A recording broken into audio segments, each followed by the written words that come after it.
a feeble offering. Instead of taking it, he caught her wrist in a painful grip, jerking her toward him, laughing as she cried out. She swung the bottle with all her might. Sterling jerked awake with a start, her heart racing and her throat aching with the need to scream. She didn't. She never did, no matter what. Silence kept her safer than a scream ever could. In just seconds, she absorbed the low light of the bar, the ancient rock and roll playing on the jukebox, the clamor of a few dozen voices talking low to one another. God. She swallowed heavily, looking around at the familiar sights. Her gaze landed on the bartender. He watched her. Always. Nothing got by that man. He could pretend to be an average guy. He could wear the trappings of a simple bar owner, but she knew better. He hid something. Maybe something as monumental as her own secrets, but she wouldn't ask. The Tipsy Wolverine bar was her haven from the road. She could sleep in her truck, and sometimes did, but she didn't truly rest. Here in the little podunk bar in the small mountain town of Ridge Trail, Colorado, she knew no one would bother her. Because of him. Again, her eyes sought him out. She guessed him at 6'5", really big, but solid, head to toes. Posture erect, awareness keen. He wore his glossy, dark hair neatly trimmed, precisely styled. But it was those piercing blue eyes that really caught and held her attention.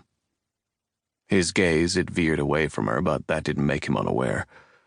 Sterling pegged him as ex-military, or maybe something deadlier. He was too damn physically fit to be anyone ordinary. Her nostrils flared a little as she looked him over. In the seedy area of town where locals slumped in their seats and laughed too loudly, he was always mannered, contained, professional, but not in the way of a suited businessman. More like a guy who knew he could handle himself in any situation, a guy who easily kicked ass, took names, and did so without a scratch. Those thick shoulders. Studying his body left a funny warmth in Sterling's stomach, sending her interested gaze to his pronounced biceps, watching the fluid bunch and flex of them with the smallest movement. His pullover shirt fit his wide chest perfectly, showing sculpted pecs, and letting her attention drift downward, a flat, firm middle. Lord, the man was put together fine. Add in a lean jaw, a strong but straight nose, and those cool blue eyes fringed by dark lashes, and she assumed he broke hearts on a daily basis. Not her heart. She wasn't susceptible to that kind of stuff. She could take in the exceptional view and stay detached. She could. Only this time she had to really concentrate to make it true.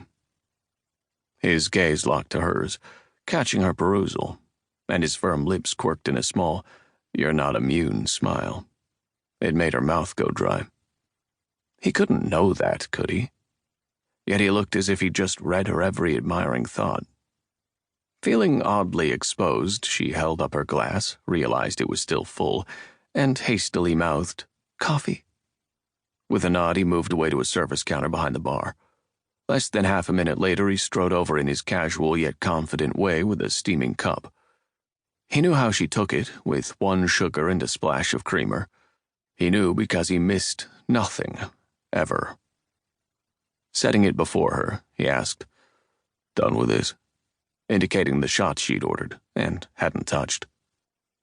Usually, to justify her lengthy naps, she bought a couple of drinks.